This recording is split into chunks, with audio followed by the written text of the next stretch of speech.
हाँ जी my dear students, कैसे हैं आप सभी। उम्मीद करता हूं आप सभी अच्छे होंगे, स्वस्थ होंगे और घर पे रह के पढ़ाई कर रहे होंगे। सो माय डियर स्टूडेंट्स, आज से पहले हमारी 3 क्लासेस हो चुकी हैं जिन्हें में हमने रूट वर्ड्स किए। उसके बाद हमने की थी फ्रेजल वर्ब्स यानी फिक्स्ड प्रेपोजिशंस। उसके बाद मैंने आपको एंटोनिम्स एंड सिनोनिम्स करवाए। सो मैंने बोला था हम अलग अलग फ्लेवर लेके चलेंगे। तो आज की जो हमारी क्लास है वो रहने वाली है वन वर्ड सब्स्टिट्यूशन यानी OWS की, जिसके अंदर मैं एक वर्ड होता है उसकी पार्ट ऑफ स्पीच और उसका मीनिंग बताते हुए चलूंगा। सो करते हैं आज की क्लास को स्टार्ट।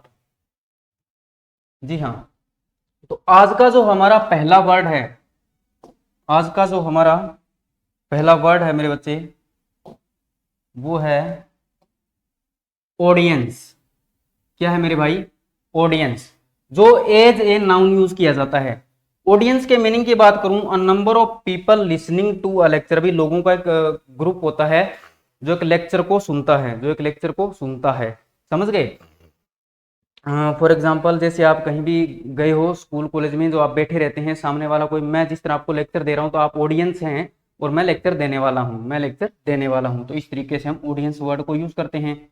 दूसरा है जी एंथोलॉजी। क्या है? एंथोलॉजी। एंथोलॉजी को भी हम एज ए नाउन यूज करते हैं, जिसका मतलब होता है a collection of artistic works that have a similar form और subject, often those considered to be the best. कहने का मतलब एक, जैसे कविताओं का समूह हो गया, कुछ सेम चीजों का जो समूह हो गया, उसकी कलेक्शन हो गई, उसके लिए आप वर्ड यूज कर लेते हैं। जैसे अ कलेक्शन ऑफ पोइम्स, जो पोइम्स की जो कलेक्शन हो गई, उसके लिए आप वर्ड यूज कर लेते हैं जी एंथोलॉजी। क्या यूज कर लेते हैं मेरे बच्चे? एंथोलॉजी। एंथोलॉजी को मैंने बताया एज ए नाउन यूज करेंगे, और एज ए नाउन यूज करने के बाद अगर इसके मीनिंग की बात करूं, क्या बताया था मैंने? एक मिनट में इसको चेंज कर लेता हूं। अ कलेक्शन ऑफ आर्टिस्टिक वर्क्स, जो आर्टिस्ट के द्वारा कोई वर्क किया जाता है, काम किया जाता है, उसकी जो कलेक्शन होती है, that have a similar form और सब्जेक्ट। भी उनकी सिमिलर फॉर्म होती है, सिमिलर सब्जेक्ट होता है। जैसे मैं अगर बात करता हूं वोकेब की, जैसे मैं आपको वोकेब कर रहा हूं, तो इसकी जो कलेक्शन है वन वर्ड सब्स्टिट्यूशन की, इसी को भी तो एंथोलॉजी बोल सकते हैं ना, इसके लिए यूज कर लिया जाता है। और often those considered to be the best, उसको बेस्ट भी माना जाता है, और उसको मेरे भाई बेस्ट भी माना जाता है। तो ये हमारा दूसरा वर्ड भी कंप्लीट हो गया। तीसरा वर्ड है मेरे बच्चे अल्ट्रिस्टिक। अल्ट्रिस्टिक एक अल्ट्रिस्ट होता है जो एज ए नाउन यूज किया जाता है, और अल्ट्रिस्टिक को एज एन एडजेक्टिव यूज किया जाता है। इसका मीनिंग होता है अनसेल्फिशली कंसर्न्ड फॉर और devoted to the welfare of others. इसका मतलब हो गया मेरे भाई, एक ऐसा पर्सन जो लोगों की भलाई के लिए काम करे, जो लोगों के वेलफेयर के लिए काम करे, जो सेल्फिश ना हो, जो अनसेल्फिश हो। मैं कह सकता हूं, हिंदी मीनिंग की बात करूं, जैसे हम बोलते हैं मददगार, परोपकारी। एक ऐसा पर्सन जो दूसरों के वेलफेयर के लिए काम करे, जो सेल्फलेस हो, जो सेल्फिश ना हो। फिलंथ्रोपिस्ट बोल सकते हैं हम इसको। फिलंथ्रोपिस्ट मैंने आपको शायद लास्ट में करवाया था ना, फिलंथ्रोपिस्ट याद होगा। फिलंथ्रोपिस्ट भी बोल सकते हैं, इसका सिनोनिम्स हो जाता है। तो सॉरी, इसका ये कोई बात नहीं, ऊपर लिख दे, देख लेना आप। तो अल्ट्रिस्टिक का मीनिंग हो गया जो एज एन एडजेक्टिव हम यूज करेंगे। देखो, ये पार्ट ऑफ स्पीच पता है क्यों बता रहा हूं? क्योंकि हर एग्जाम में ये रोल प्ले करती है। आप जब फिल इन द ब्लैंक्स करोगे तब आपको पता होना चाहिए इस वर्ड का यूज कैसे हुआ है। अगर वहां पे एडजेक्टिव यूज हो रहा हो और नाउन हो, तो वहां पे एडजेक्टिव यूज करोगे ना। इसी तरीके से ये चीजें जरूरी है। तो ये तीनों वर्ड आई होप आपको समझ आ गए होंगे, एक बार देख लीजिएगा, फिर हम नेक्स्ट स्टार्ट करते हैं। तो मैं एक बार रिपीट करने की मेरे ख्याल से जरूरत नहीं है, क्योंकि मैं अच्छे तरीके से समझा चुका हूं, लेकिन फिर भी एक बार बता देता हूं। ऑडियंस का मीनिंग होता है लोगों का समूह। और एक बात और जरूर याद रखिएगा, लिसन के साथ टू प्रेपोजिशन फिक्स होती है। तो लिसन टू आएगा, कभी भी डायरेक्ट लिसन नहीं आएगा। जिस तरह लुक ऑफ होता है, अबाइड बाई मैंने आपको बताया था, इस तरीके से लिसन टू होता है। वो मैंने बता दिया कि लोगों का समूह जो तुम्हें सुनता है, किसी लेक्चर को सुनता है। और एंथोलॉजी का मीनिंग हो गया जैसे अ कलेक्शन ऑफ पोइम्स, मतलब पोइम्स की जो कलेक्शन होती है, किसी भी सेम चीज की जो फेमस हो, जरूरी हो, बेस्ट, उसकी जो कलेक्शन होती है, उसके लिए आप यूज कर लेते हैं आप एंथोलॉजी। तो लजी तो आपको पता होगा क्या होता है। लजी रूट वर्ड जब करेंगे तब अच्छे तरीके से भी समझाऊंगा। अल्ट्रिस्टिक क्या होता है मैंने बता दिया, तो लोगों के वेलफेयर के लिए काम करे उसके लिए आप वर्ड यूज कर लेते हैं अल्ट्रिस्टिक, अल्ट्रिस्टिक। तो ये हो गया जी। अब मैं 1 मिनट के लिए साइड में हट जाता हूं और फिर आप इसको कॉपी कर लीजिएगा। I hope done.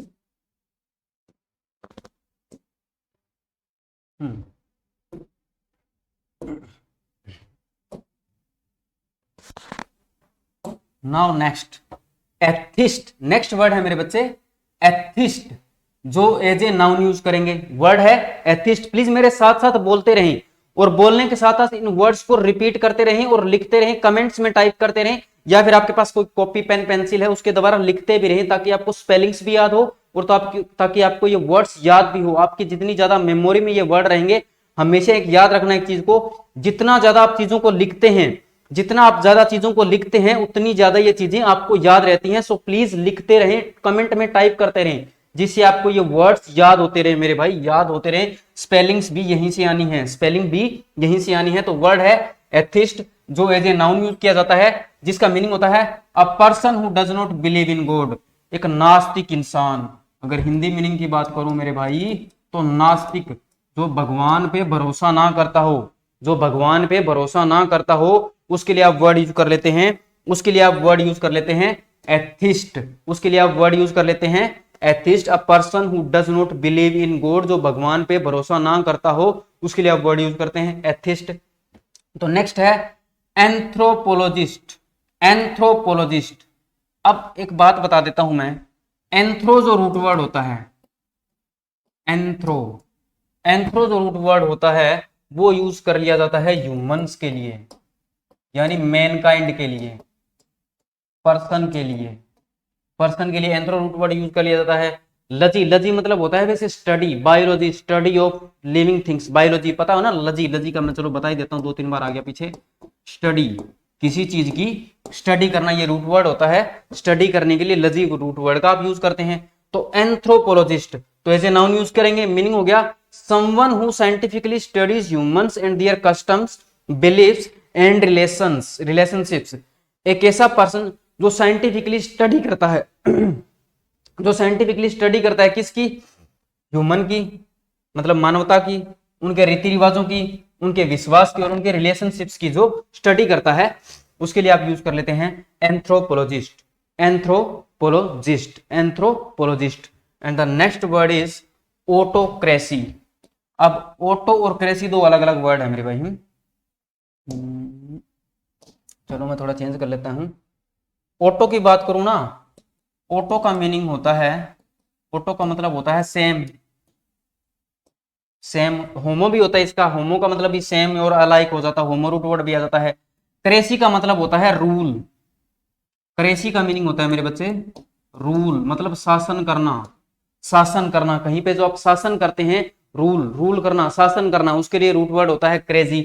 तो ऑटोक्रेसी मतलब हो गया a system of government, government का सिस्टम या country in which one person complete power. भी इस एक मतलब एक गवर्नमेंट का ऐसा सिस्टम होता है या पावर होती है जिसके पास एक, सॉरी सेम मतलब होमो हो गया वन, ऑटो हो गया वन। एक ऐसा पर्सन, एक ऐसा पर्सन जो एक देश को, जो एक देश को, उसकी गवर्नमेंट को, उसकी पावर को अकेला ही हैंडल करता है, अकेला ही चलाता है। जैसे आपने सुना होगा किंग जॉन होगा शायद वो, जो साउथ या नॉर्थ कोरिया का किंग है, उसके लिए जो यूज कर लिया जाता है। या जो तानाशाही चलती है उसके लिए भी वर्ड यूज कर लिया जाता है। जैसे हिटलर था, हिटलर कौन था, ऑटोक्रेसी का एक बढ़िया एग्जांपल आ जाता है हिटलर, हिटलर ऑटोक्रेसी का एक बढ़िया एग्जांपल आ जाता है मेरे भाई। हिटलर क्या आ जाता है, ऑटोक्रेसी का एक बढ़िया एग्जांपल आ जाता है। तो मीनिंग हो गया a system of government of a country. भी एक कंट्री की जो गवर्नमेंट का सिस्टम होता है इन विच वन पर्सन, एक पर्सन हैज कंप्लीट पावर, भी एक पर्सन के पास ही कंप्लीट पावर हो, एक पर्सन के पास ही कंप्लीट पावर हो, उसके लिए आप वर्ड यूज कर लेते हैं autocracy. And the next is autobiography, autobiography, autobiography. Auto का मतलब हो गया जो खुद पर्सन लिखता हो, ऑटो मतलब अपने आप के लिए यूज कर लेते हैं। बायो का मीनिंग हो गया लाइफ, बायो का मतलब हो गया जी यहाँ पे लाइफ, और ग्राफी का मतलब हो गया कुछ लिखना, कुछ लिखना, कुछ लिखना। 1 मिनट मैं इसको थोड़ा ऊपर उठा देता हूं ताकि आपको ये समझ आ जाए। इसका मीनिंग हो गया जी कुछ लिखना। यहाँ कहाँ पहुंच गया, अच्छा इसको हटाओ। ऑटोबायोग्राफी पे थे हम। ऑटोबायोग्राफी, तो ऑटो मैंने आपको बता दिया, बायो का मतलब हो गया जी, बायो का मीनिंग हो गया लाइफ, और ग्राफी, ग्राफी जो रूट वर्ड होता है उसका मतलब होता है टू राइट, कुछ लिखना, कुछ लिखना भी, कुछ लिखना क्या, ऑटो अपने आप लिखना, अपने आप लिखना, खुद के द्वारा लिखना। The life history of a person written by himself, वे एक ऐसा पर्सन जो अपनी लाइफ हिस्ट्री को खुद लिखता है। बहुत से आपने ऐसे पर्सन देखे होंगे जिन्होंने अपनी लाइफ हिस्ट्री खुद लिखी थी। जब हिस्ट्री पढ़ते हैं आप, मुगलों में से बहुत से जो रूलर्स रहे थे उन्होंने अपनी खुद की बायोग्राफी लिखी थी। जो बायोग्राफी क्या होते हैं, हिस्ट्री ऑफ लाइफ, भाई लाइफ की हिस्ट्री होगी। ऑटोबायोग्राफी जो खुद अपनी बायोग्राफी लिखती हैं उसके लिए वर्ड यूज कर लिया जाता है ऑटो। ऑटो का मतलब सेल्फ, ऑटो का मतलब हो गया सेल्फ, ऑटो का मतलब हो गया सेल्फ, जो खुद हम कुछ लिखते हैं उसके लिए वर्ड यूज कर लिया जाता है ऑटोबायोग्राफी। मतलब अपनी लाइफ की जो हिस्ट्री, जो अपनी लाइफ के बारे में हम कुछ लिखते हैं, अपनी बुक्स वगैरह लिखते हैं, उसके लिए वर्ड यूज कर लिया जाता है ऑटोबायोग्राफी। तो एक बार मैं पिछला आपको रिपीट करवा देता हूं थोड़ा सा। पिछला क्या था,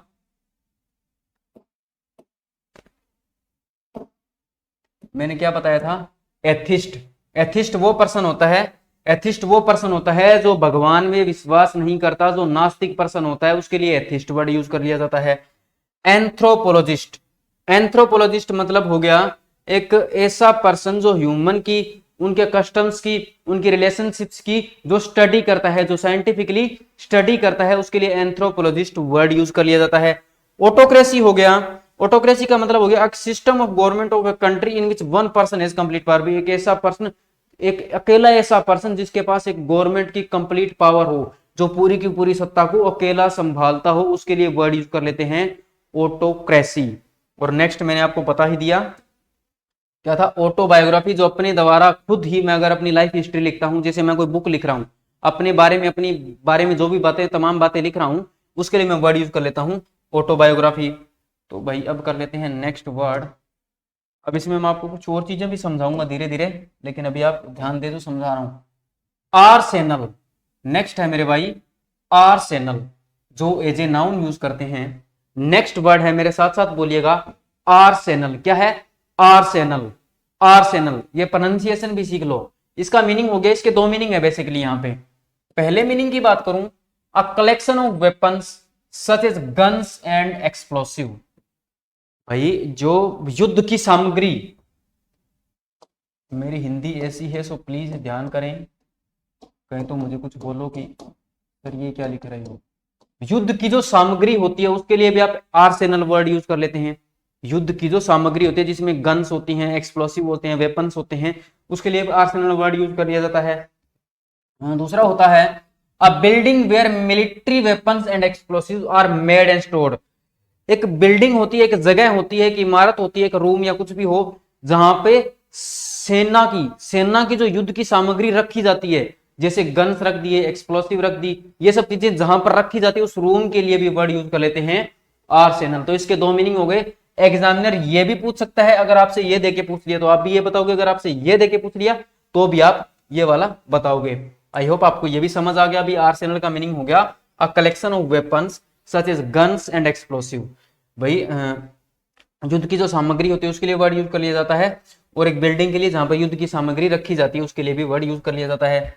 नेक्स्ट है मेरे भाई आर्कीज, आर्कीज जो एज ए नाउन यूज किया जाता है, जिसका मीनिंग हो गया a place where historical and government records are kept. एक ऐसा स्थान, एक ऐसा स्थान जहां पर या तो सरकारी दस्तावेज रखे जाते हों या फिर कोई हिस्टोरिकल चीजें रखी जाती हो।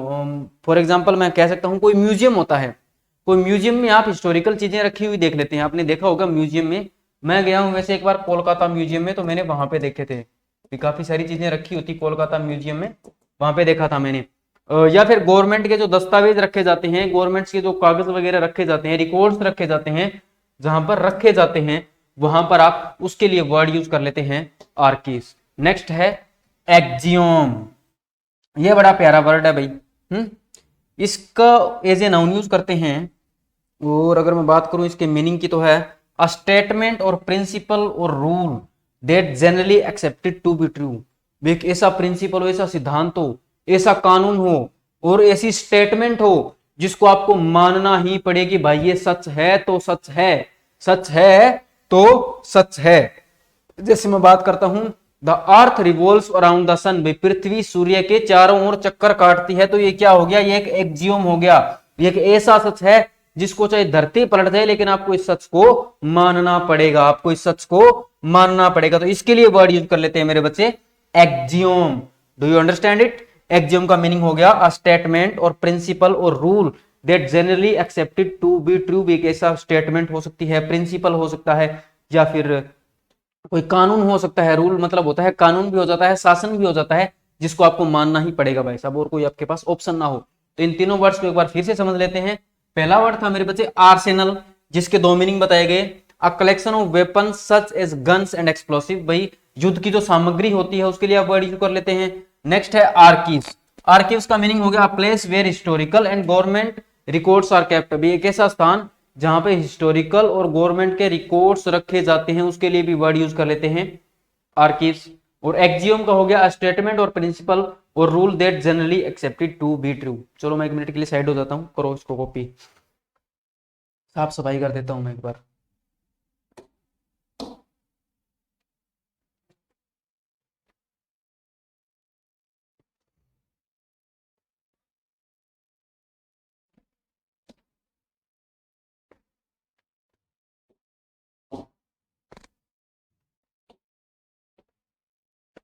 एक्जियोम के बाद हमारी ये, अच्छा ये दूसरा मीनिंग भी है अभी एक्जियोम का, ये भी देख लेना एक बार। दूसरे मीनिंग की बात करते हैं जी। दूसरा मीनिंग क्या है इसका? दूसरा मीनिंग है एक्जियोम का, ये देखो मैं पता है क्यों करवा रहा हूं आपको। मान लो एक्जियोम वर्ड हर कोई करवा देता है, ऐसी बात नहीं है कि एक्जियोम वर्ड आपको करवाता नहीं है, लेकिन अगर मैं बात करूं तो एग्जामिनर बड़ा शाना हो गया। और हरियाणा के एग्जाम का तो मेरे भाई वैसे ही नहीं पता। और एसएससी की बात करूं तो एसएससी की तो खास बात है, वो कहीं से भी कुछ भी पूछ लेता है, क्योंकि वहां पर एडवांस वर्ड्स भी आते हैं। तो अगर एडवांस वर्ड्स आते हैं तो दूसरा मीनिंग भी तो लेके रखो, उसकी जो एक्सप्लेनेशन हो आप वही याद करें, आपको वो दूसरा भी तो दे सकता है ना, तो दूसरा भी सीखिएगा। अ फॉर्मल स्टेटमेंट और principle in mathematics, science etcetera from which other statements can be obtained.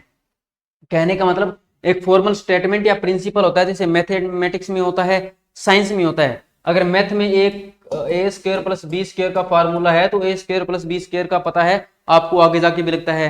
Trigonometry देखी होगी आपने, ट्रिग्नोमेट्री में वो चीजें लगती है। साइंस में भी बहुत सारे ऐसे रूल्स होते हैं, प्रिंसिपल्स होते हैं जो आगे जाके काम आते हैं। उनसे जो अलग रूल्स भी बनाए जाएं, मतलब इससे अगर कुछ आगे बनाया जा सकता है, जैसे 2+2 आपने सीखा भी 4 होते हैं, तो 2+2+2 6 हो गए। यहां से एक निकाल लिया, 2+1 और इस एक को कॉमन लेके 2+1, ये भी तो 6 हो गया ना। तो यही सेम प्रिंसिपल और रूल हो गया, यही सेम प्रिंसिपल और रूल हो गया जो आगे भी अप्लाई किया जा सकता है। उसके लिए आपने वर्ड यूज कर लिया एक्जियोम।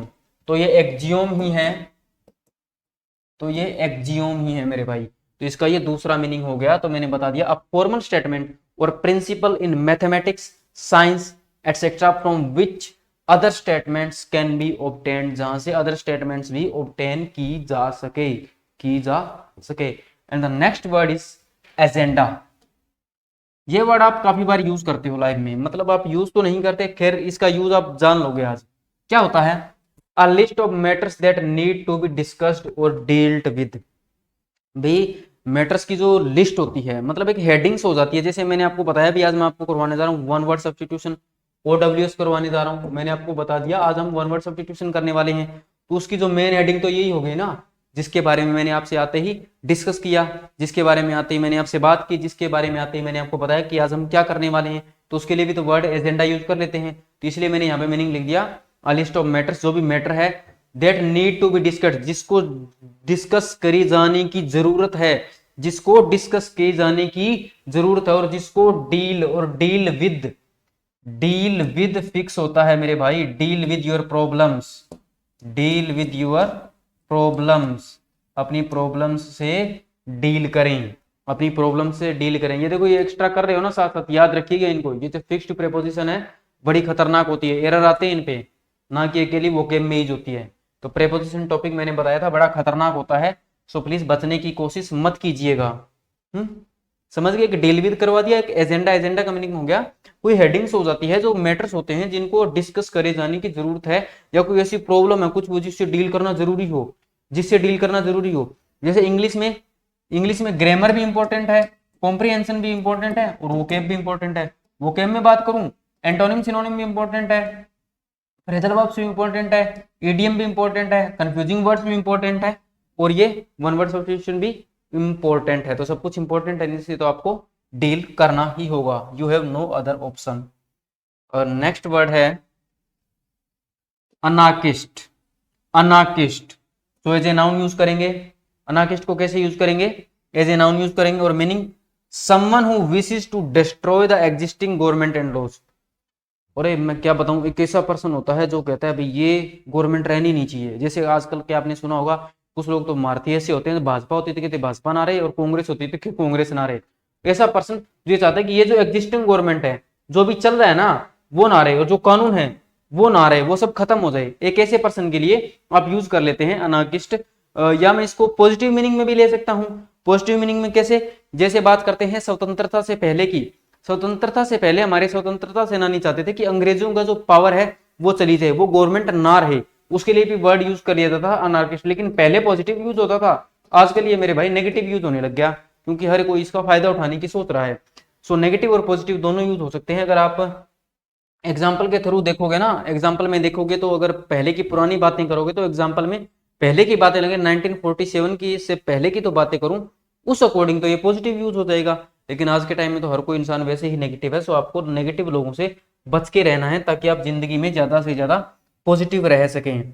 और एक बात और कहूं इस पॉजिटिविटी पे, इंसान खुद का दुश्मन खुद ही होता है। पता है कैसे? अगर तुम छोटी छोटी बातों में नेगेटिव होने लग गए, और नेगेटिव होके तुम नेगेटिव ही सोचते रहोगे, और वो नेगेटिविटी तुम्हारे माइंड पे ना बहुत ज्यादा हावी हो जाएगी। अगर आप उसी की जगह पॉजिटिव रहना शुरू कर दोगे ना मेरे भाई, तो पॉजिटिविटी क्या करेगी, आपके अंदर सेल्फ कॉन्फिडेंस ले आएगी। और वो सेल्फ कॉन्फिडेंस क्या करता है, आपको सक्सेस करता है। वो सेल्फ कॉन्फिडेंस आपको सक्सेस करता है। इसलिए प्लीज बी पॉजिटिव ऑलवेज, हमेशा पॉजिटिव रहने की कोशिश करो, और कम से कम 90% तो पॉजिटिव रहो मेरे भाई। 90% तो इंसान को पॉजिटिव रहना चाहिए ना। चलो 100% कोई नहीं रह पाता, मैं भी नहीं रह पाता, 100 तरह की प्रॉब्लम्स आती हैं, लेकिन आप स्टूडेंट लाइफ आपकी, तो आपको 90% पॉजिटिव रहना चाहिए। अगर आप 90% पॉजिटिव रहते तो फिर फायदा क्या है? इसके लिए आप अच्छा खाओ, अच्छा पियो, हेल्दी खाना चाहिए। इसके लिए बहुत सारी चीजें होती है, एक्सरसाइज करो, योगा वगैरह करो, ये सब चीजें जरूरी होती है। जल्दी उठा करो, तो पॉजिटिव आप ऑटोमेटिकली रहने लग जाओगे। पॉजिटिव आप ऑटोमेटिकली रहने लग जाओगे। तो आई होप आपको ये वर्ड समझ आ गए कि ए फॉर्मल स्टेटमेंट और principle in mathematics, science etcetera from which other statements can be obtained. एक क्या हो जाती है, एक स्टेटमेंट हो जाती है, प्रिंसिपल हो जाती है, जिससे अदर स्टेटमेंट भी मतलब अदर स्टेटमेंट भी ऑब्टेन की जा सके। और एजेंडा का मीनिंग मैंने आपको बता दिया भी, एक ऐसे मैटर्स हो जाते हैं जिनको डिस्कस किया जाना जरूरी हो। और अनार्किस्ट का मतलब जो ये चाहता है कि ये वाली सरकार तो रहे ही ना भाई, है ये वाली सरकार तो रहे ही ना।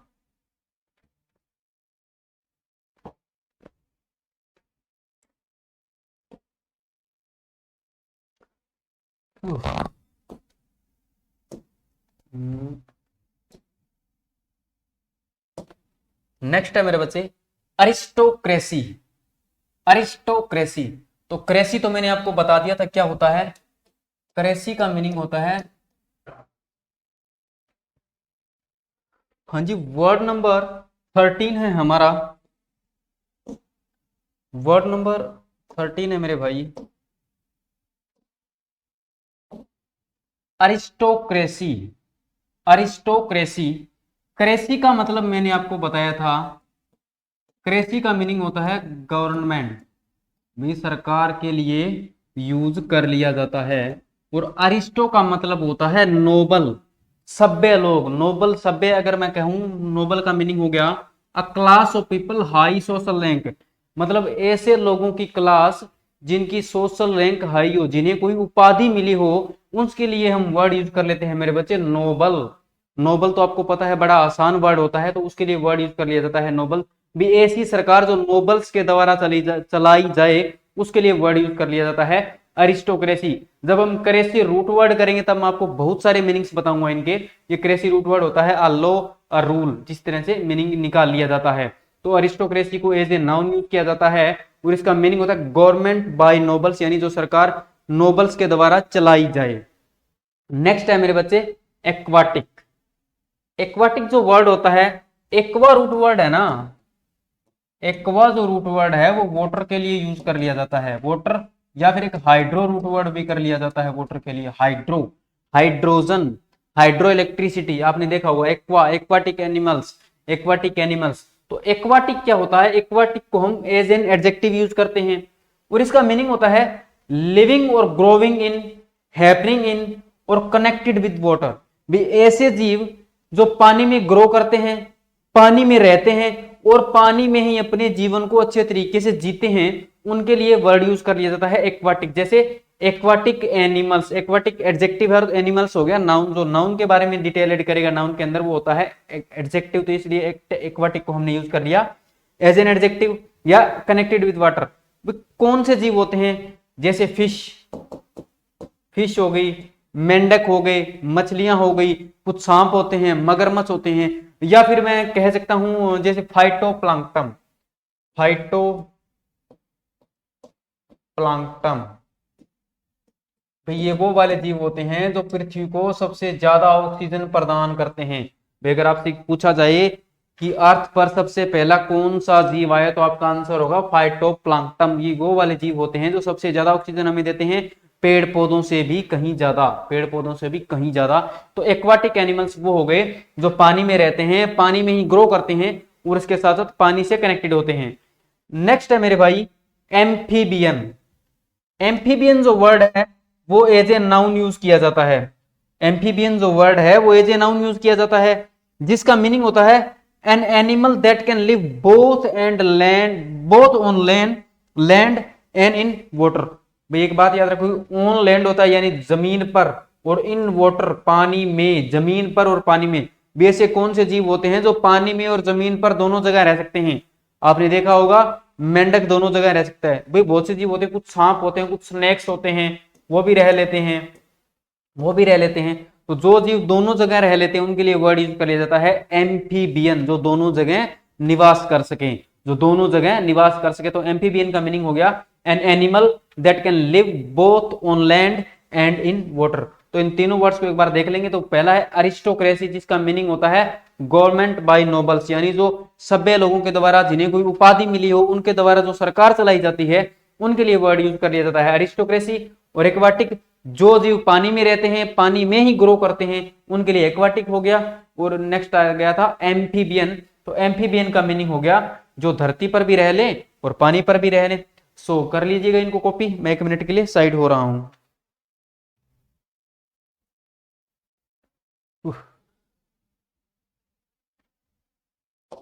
मैं कर देता हूं साफ सफाई।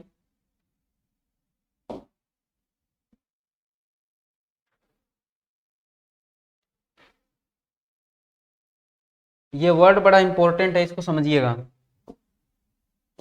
इस वर्ड पर आपका पूरा का पूरा ध्यान होना चाहिए, इस वर्ड पर आपका पूरा का पूरा ध्यान अच्छे तरीके से होना चाहिए। तो वर्ड है एम्बीडेक्स्टर। नेक्स्ट जो वर्ड है वो है एम्बीडेक्स्टर। तो एक बार वीडियो रुक गई थी साउंड की वजह से, सो प्लीज दोबारा स्टार्ट करते हैं। ये वर्ड है हमारा एम्बीडेक्स्टर। क्या है जी? दूसरा कलर लेता हूं, एम्बीडेक्स्टर। अब मेरे भाई एमबी एक रूट वर्ड होता है। एमबी की अगर मैं बात करूं तो एमबी जो रूट वर्ड होता है ना, एमबी याद रखिएगा, एमबी का मतलब होता है बोथ या ऑन बोथ साइड्स, या ऑन बोथ साइड्स लिख देता हूं मैं, यहां पे कर देता हूं ऑन बोथ साइड्स। भाई एक ऐसी चीज है, एक ऐसा पर्सन जो दोनों साइड रहे, यहां भी और यहां भी, यहां भी और यहां भी। एक तुम्हारा दोस्त होता है जिसको तुम बिन पेंदे का लोटा बोलते हो, वो तुम्हारे दुश्मनों की तरफ भी होता है, दुश्मनों की तरफ भी, और तुम्हारी तरफ भी होता है। उसको आप घुन्ना बोलते हो ना, घुन्ना। उसके लिए जैसे मैं उसके लिए वर्ड यूज कर सकता हूँ, एक्स्ट्रा वर्ड याद रखिएगा, एम्बिग्यूअस। एम्बिग्यूअस भी एक ऐसा पर्सन जो दोनों की साइड हो, दोनों की बातें मानता हो, उसके लिए वर्ड यूज कर लिया जाता है एम्बिग्यूअस। इसी तरह होता है एम्बी डेक्स्टर। तो एम्बी का मतलब तो हो गया बोथ, एम्बी का मीनिंग तो हो गया बोथ, और डेक्स्टर को यूज कर लिया जाता है मेरे बच्चे, डेक्स्टर को यूज कर लिया जाता है हैंड के मीनिंग में, हैंड के मीनिंग में। तो इसका मीनिंग हो गया one who can use either hand with ease, भी अपने दोनों हाथों का बड़ी आसानी से इस्तेमाल कर सके। एक ऐसा पर्सन जो अपने दोनों हाथों का बड़ी आसानी से, सरलता से इस्तेमाल कर सके, उसके लिए वर्ड यूज कर लिया जाता है ambidexter, ambidexter. For example Shri Ganesh भगवान जी, श्री गणेश जी, गणेश जी और महर्षि वेद व्यास जी, वो अपने दोनों हाथों का यूज लिखने के लिए कर लिया करते थे, वो अपने दोनों हाथों का यूज लिखने के लिए कर लिया करते थे। तो इसी के साथ साथ मेरे बच्चे मैंने आपको बताया कि मेरा काम होता है आपको वोकैब में कोई कमी ना छोड़ना, और इसके लिए एक बात याद रखेंगे, मैं आपको एक्स्ट्रा वर्ड्स भी कराता हूं। ये जो ईज वर्ड है मेरे को इसको भी समझाना पड़ेगा, मेरे को इसको भी समझाना पड़ेगा। सो अब समझते हैं इस ईज भाई साहब को, ये क्या होता है।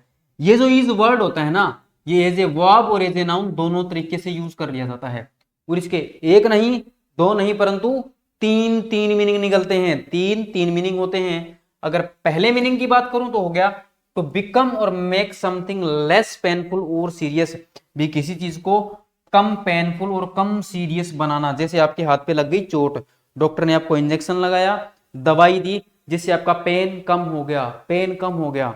मान के चलो आपको भाभी जी छोड़ के चली गई, आपका दोस्त आया, उसने आपको कंसोल दी, सांत्वना दी, कंडोल दी कि भाई कुछ नहीं पड़ा इन कामों में, आईएएस वाईएएस बनो, कुछ करो, पढ़ो लिखो, अपने माँ बाप के लिए जियो, इन साला प्यार के चक्करों में कुछ नहीं पड़ा।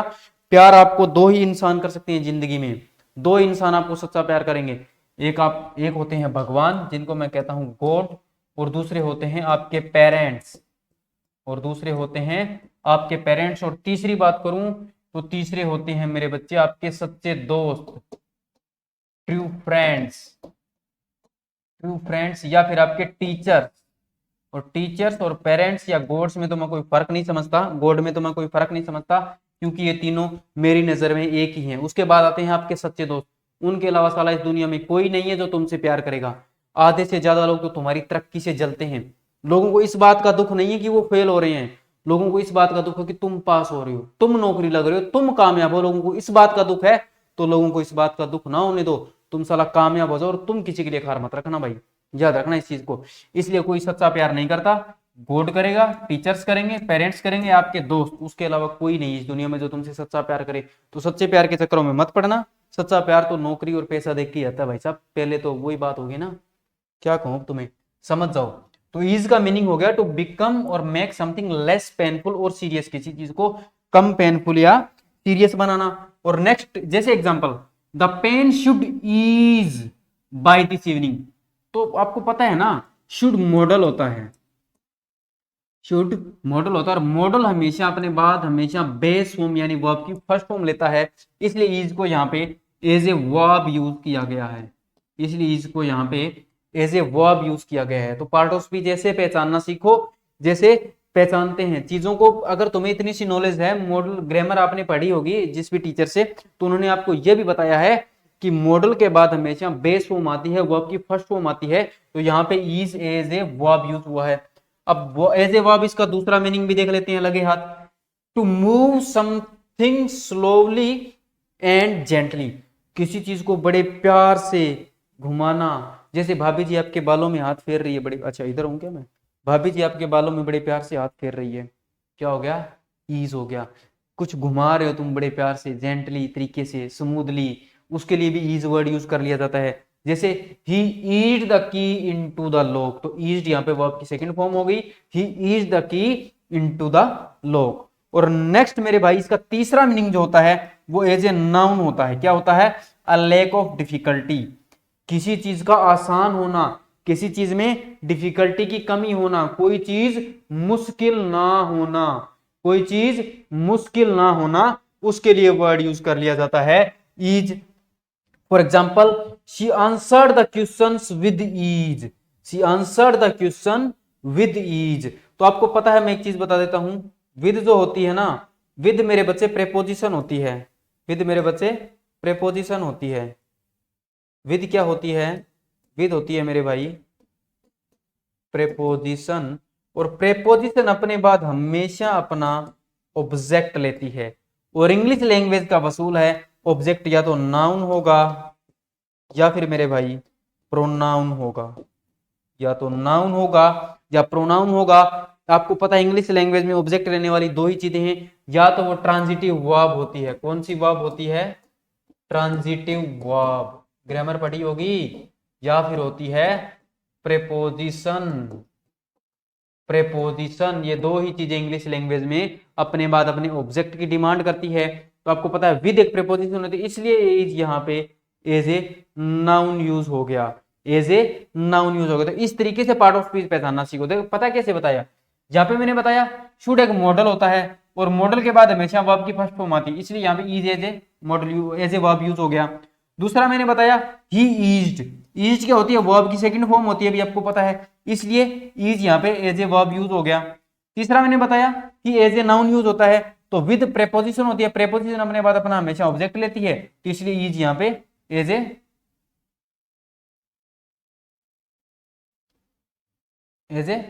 नाउन यूज हो गया, एज ए नाउन यूज हो गया। तो आप ये वर्ड भी समझ गए। अब नेक्स्ट है मेरे बच्चे एलिमनी। ये बड़ा प्यारा वर्ड है और आपके लिए जरूरी है, इस वर्ड को सीखना आपके लिए, इस वर्ड को सीखना आपके लिए जरूरी है। तो नेक्स्ट वर्ड की तरफ ध्यान दीजिएगा। नेक्स्ट वर्ड है एलिमनी, जो एज ए नाउन यूज किया जाता है भाई। एलिमनी को कैसे यूज करोगे, एज ए नाउन यूज करोगे। अब एलिमनी का मीनिंग क्या होता है, अब इसके लिए मैं आपका ही एग्जांपल ले लेता हूं। अभी कुछ भाइयों की शादी हो चुकी है, आपको पता है कुछ भाइयों की भाई साहब हो चुकी है शादी, और शादी के बाद उन्होंने सोचा कि सरकारी नौकरी की मैं कर लूं तैयारी, सरकारी नौकरी यानी गवर्नमेंट जॉब की मैं कर लूं भाई साहब तैयारी। अब आप कर रहे हैं फिलहाल तैयारी, लेकिन होता क्या है, कई बार आप लोग पढ़ते नहीं है, आप लोग इधर उधर के कामों में या कुछ भी करके कैसे भी करके आप लोग इतने ज्यादा मसरूफ हो जाते हैं, बिजी हो जाते हैं कि आपसे भाई साहब पेपर नहीं निकलता, आप हो जाते हैं उसमें फेल, आप हो जाते हैं उसमें फेल। फिर भाभी जी को तो भाई साहब खिलाना पड़ेगा, बच्चे भी होंगे उनको पढ़ाना भी पड़ेगा, हर तरीके के काम होते हैं। अब वो नहीं होगा तो किसकी नौबत आएगी, तो नौबत आएगी मेरे बच्चे डाइवोर्स की।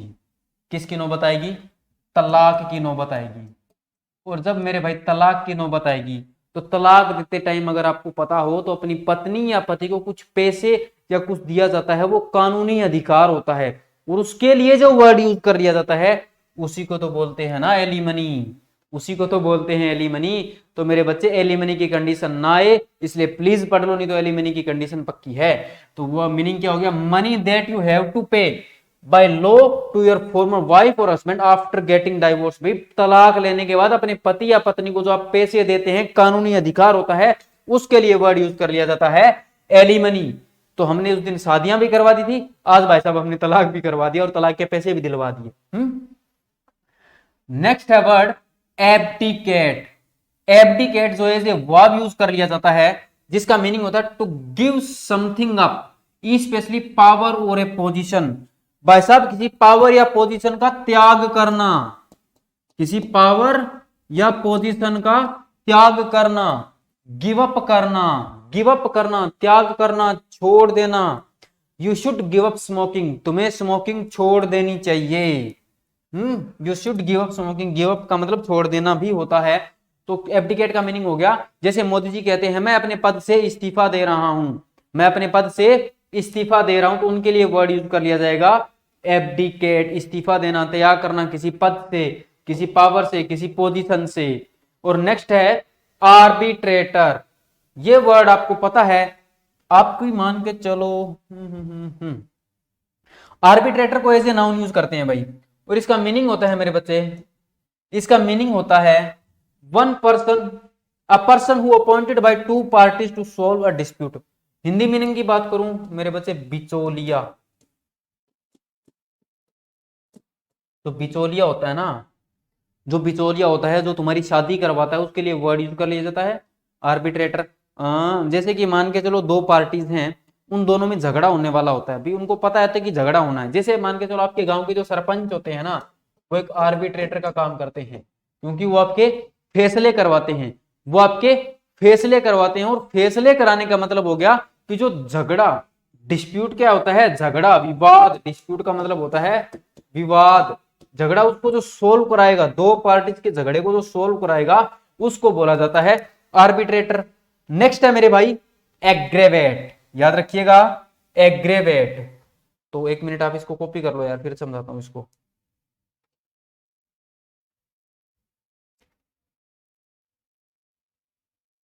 समझ गए होंगे।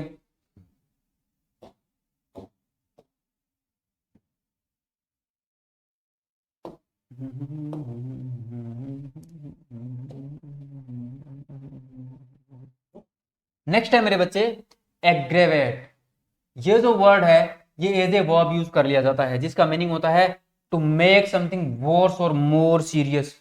किसी खराब सिचुएशन को और ज्यादा खराब कर देना, और ज्यादा बदतर बना देना, उसके लिए वर्ड यूज कर लिया जाता है एग्रेवेट। जैसे फॉर एग्जांपल आप बैठे हैं भाभी जी के साथ, भाभी जी आपसे पहले ही गुस्सा है, भाभी जी आपसे पहले ही गुस्सा, आपने फोन नहीं उठाया मौके पे और फिर आप उनका रिप्लाई नहीं कर रहे, तो भाभी जी आपसे हैं गुस्सा, और गुस्सा होने के बाद आप पार्क में बैठे हैं, एक बच्चा आया भागते भागते, कहते भैया कल वाली ज्यादा सुंदर थी। तो उसने क्या किया, उसने सिचुएशन को एग्रेवेट कर दिया और ज्यादा खतरनाक बना दिया, फिर तो आपको ही पता आपका क्या हाल होने वाला है। सो एग्रेवेट का मीनिंग हो गया टू मेक समथिंग वर्स और मोर सीरियस, किसी चीज को और ज्यादा बद से बदतर बना देना। और नेक्स्ट है मेरे भाई एब्सर्डिटी। एब्सर्डिटी जो एज ए नाउन यूज कर लिया जाता है, जिसका मीनिंग होता है the quality of being stupid and unreasonable और सिली इन ए ह्यूमरस वे। भी किसी चीज की क्वालिटी कैसी होना, स्टूपिड होना, अनरीजनेबल होना, स्टूपिड होना या अनरीजनेबल होना, उसके लिए वर्ड यूज कर लिया जाता है, उसके लिए वर्ड यूज कर लिया जाता है मेरे भाई क्या, एब्सर्डिटी। एब्सर्डिटी क्या बताया मैंने, the quality of being stupid, unreasonable, silly in A humorous way. अब ये ह्यूमरस को भी समझ लो लगे हाथ। ह्यूमरस जो वर्ड होता है वो एज एन एडजेक्टिव यूज कर लिया जाता है, तो एज एन एडजेक्टिव यूज करेंगे, इसका मीनिंग हो गया फनी और मेकिंग यू लाफ। भी ऐसी चीज जो मजाकिया हो, जो आपको हंसाने में यूज हो, जो कोई बात हो जाती है कई बार कि आपको उस पर हंसी आ जाती है ना, उसके लिए ह्यूमरस आ जाता है। और नेक्स्ट वर्ड है मेरे बच्चे, तो नेक्स्ट को बाद में समझेंगे, पहले इनको आप कॉपी कर लें। उफ।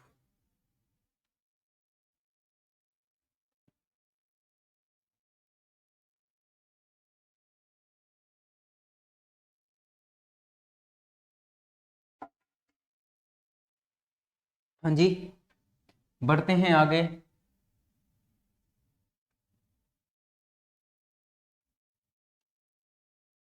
चलो एडमायर से स्टार्ट कर लेते हैं।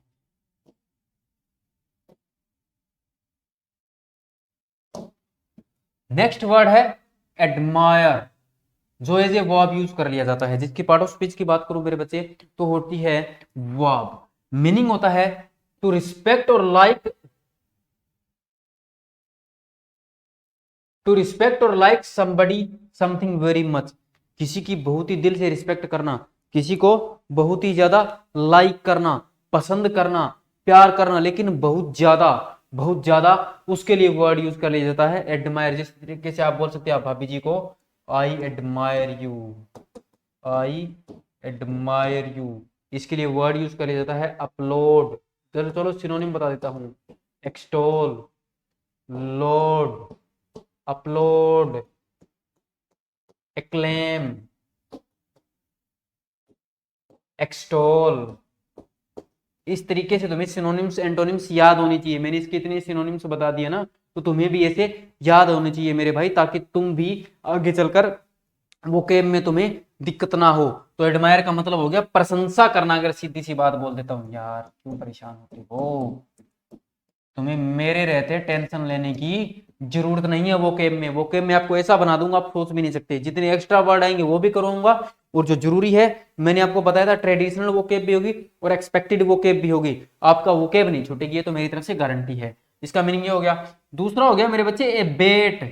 एबेट को भी ऐसे वर्ब यूज कर लेते हैं, जिसका मीनिंग होता है टू बिकम लेस स्ट्रॉन्ग, किसी चीज को कमजोर करना। लेस स्ट्रॉन्ग का मतलब हो गया किसी चीज की स्ट्रेंथ में कमी करना, किसी चीज को और ज्यादा कमजोर कर देना।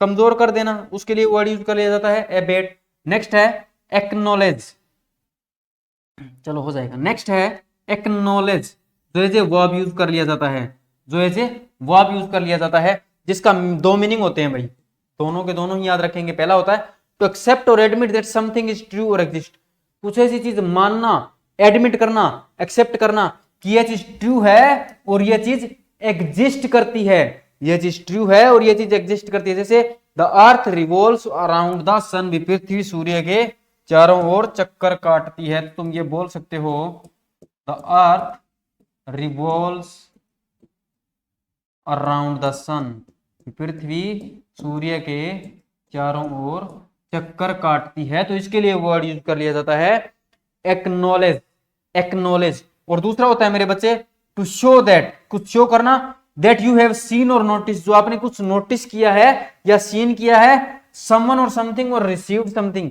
भी किसी को आपने या तो किसी पर्सन को नोटिस किया भी, हाँ देखा है, और ये चीज शो करना कि मैंने उसे कुछ लेते हुए या ये कुछ करते हुए मैंने उसको नोटिस किया है, मैंने उसको देखा है, उसके लिए भी एक्नॉलेज वर्ड यूज कर लिया जाता है, उसके लिए भी एक्नॉलेज वर्ड यूज कर लिया जाता है। तो इनको आप कर लेंगे कॉपी।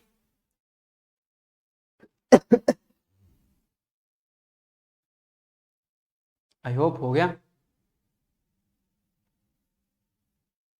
अब एक वर्ड और बच गया जी, उसको भी समझ लेते हैं और उसके बाद बात करते हैं हम आगे।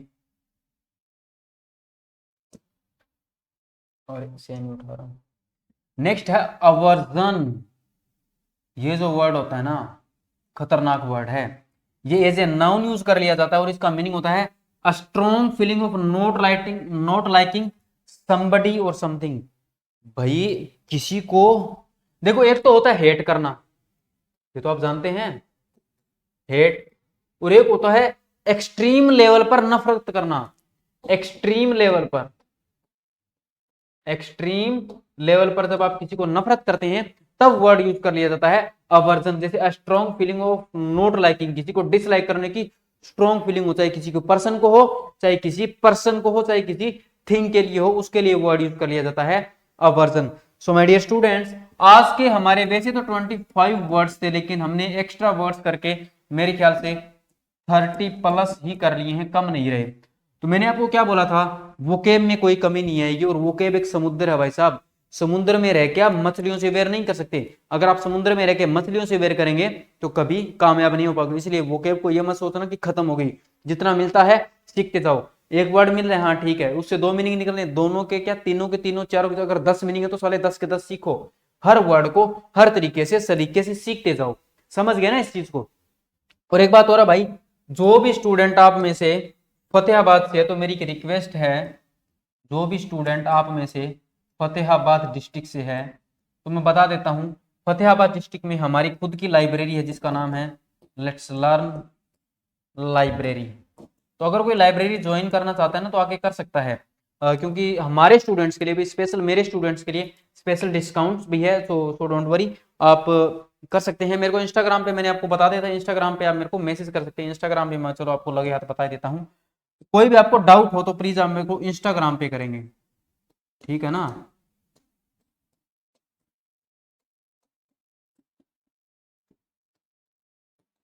ये हमारा इंस्टाग्राम अकाउंट है, ये मेरा पर्सनल अकाउंट है इंस्टाग्राम का।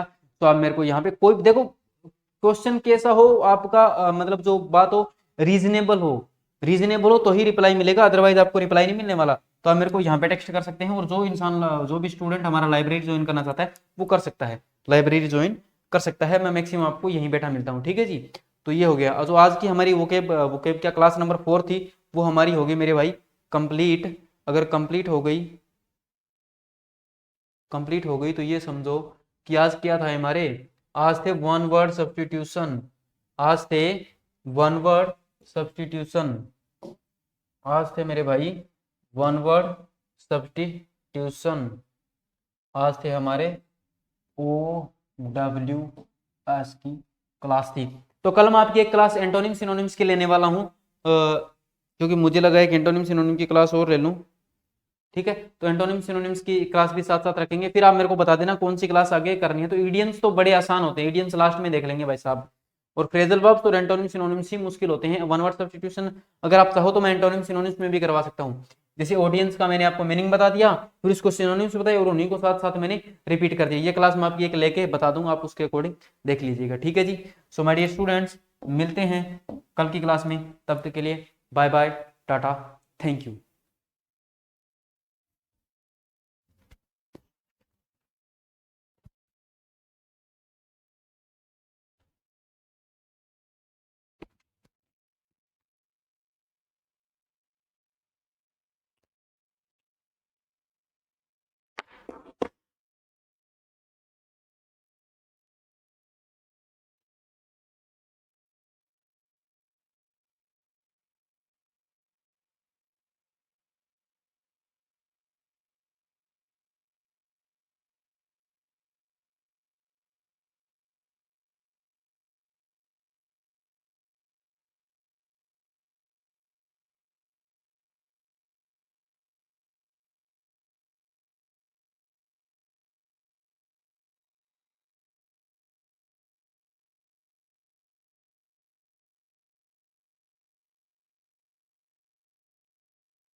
ठीक है।